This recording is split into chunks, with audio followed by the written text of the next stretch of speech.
What's up, guys? Before we get started, I just want to let you know that I will be streaming my lab session of Pyra and Mythra tonight between 7 and 9 p.m. ET. We don't know exactly when she's coming out yet. So make sure and go to youtube.com/gimmer/live to check it out, or just go to my homepage, it'll be there. See you between 7 and 9 p.m. ET.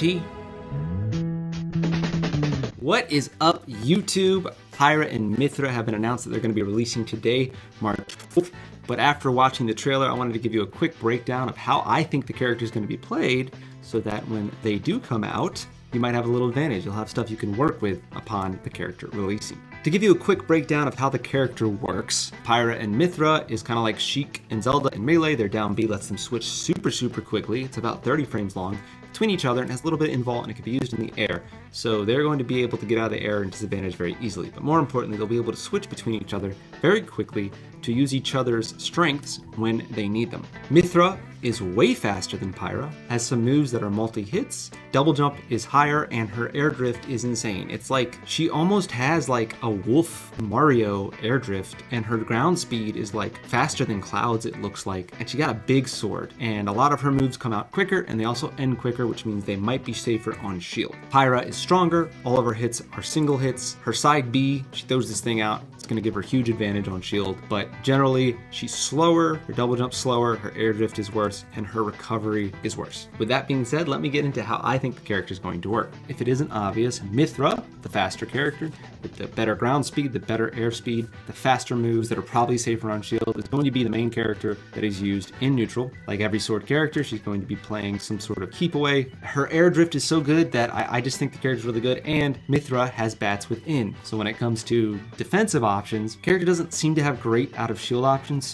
but having this sort of bats within that allows potentially you to punish people upon rolling or spot dodging just is really good. And she does kind of like a fox side B when she does it too. So we'll have to wait and see. But if you're in advantage state, you have somebody up in the air or in a bad position, because Mythra has better air speed and higher jumps, you'll probably still be using Mythra. But you might do like a frame trap where you jump really high and then you like do an up air to force them to air dodge, and then come down, switch to Pyra, and then punish really hard. Even if you don't get the punish, it seems as if Pyra's up B is like super safe on shield and probably even be comboed out of. So you could even go for that on their landing. You could go for a forward smash, which kills really early, something like that. Now in disadvantage state, their down B is like a smash for air dodge. It doesn't have the invul of a smash for air dodge, but it seems as if it might be able to be spammed. If that is the case, being in disadvantage with this character is going to be not that bad, especially with the fact that Mythra's air drift and airspeed is ridiculous. So getting down isn't going to be that hard. It seems kind of silly, to be honest, but if you're in the air with this character and you're Pyra,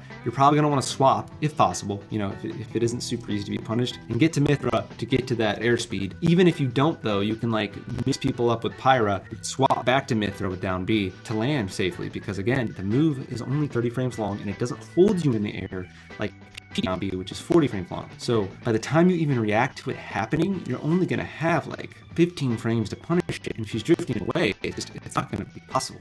So this character just seems really good, but we're going to have to wait and see for that. Now, for edge guarding, I think we're going to have a couple options with this character. You can go off stage with Mythra because of her air drift and her better recovery, and kind of just swipe at people if you want. You could do that with Pyra too, but you got to be careful you don't kill yourself, because her recovery's worse, her fall speed seems to be faster, her air drift's worse. So you're probably going to be going off the stage with Mythra, or you're going to stay on stage with Mythra and do her up B and shoot downward if they recover low. There's pretty much no reason not to go for this. If they're in a certain spot, I think you'll still be able to ledge trap. So that just seems really good. But on top of that, I think that Pyra, her side B, like that's going to be great for forcing people to double jump or go low. Like they're not like, like how people like to kind of come close to the ledge and be like, am I going to go low? Am I going to double jump? Or am I going to air dodge to the ledge? Her side B makes it so they have to go up or down, and then that sets up for ledge trapping. I think ledge trapping with this character is going to be incredibly easy. It really depends on if Pyra's side B can hit people who are holding the ledge or not. But the way I see it is you have a couple options. I think Pyra is probably going to be the better ledge trapper. She's stronger, so it's scarier when you're on the ledge. And on top of that, her side B and her up B, which I actually think are going to be pretty strong ledge trapping tools. What I mean by this is, let's say you react to their up B, so you know they're about to grab the ledge. You're like at roll distance, because Sakurai said with the side B, the spinny sword, you can tap it to make it not go as far, right? So you can go to like roll distance distance, and this really depends on if you can grab in this mode. I don't know if you're allowed to grab or not, but you just throw out the side B as soon as they go on the ledge, because that covers ledge jump, which is like the best ledge option, regular get up, and get up attack. And then if they ledge roll, you grab them. Now, obviously they can just stay on the ledge, but they can't jump onto the stage because the sword's still there. So it really does just let you basically force their invul on the ledge to run out, especially since you can still walk up. So like you could pressure them and walk up, and then they're like, uh-oh, as soon as this sword comes back, my invul's already gone and they're gonna hit me. So I gotta buffer an option, and then you just shield and then you punish. Second is her up B. Obviously you'd have to do this out of get up attack range, but with how big it looks like it is, I do think that's gonna be very possible. So I think you're gonna be able to charge her up B out of get up attack range, or just not even charge it, just do the regular one because it's really safe. Just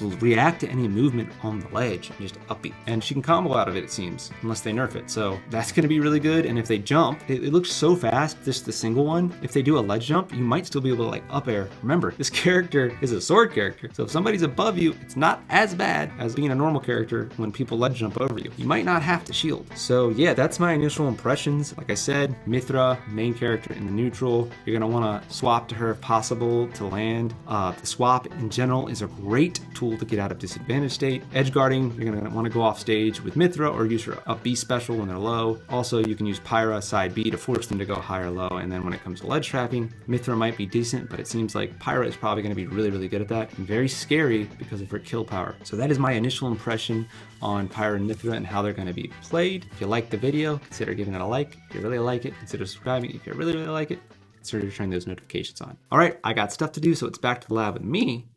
See you guys next time. Back to the lab.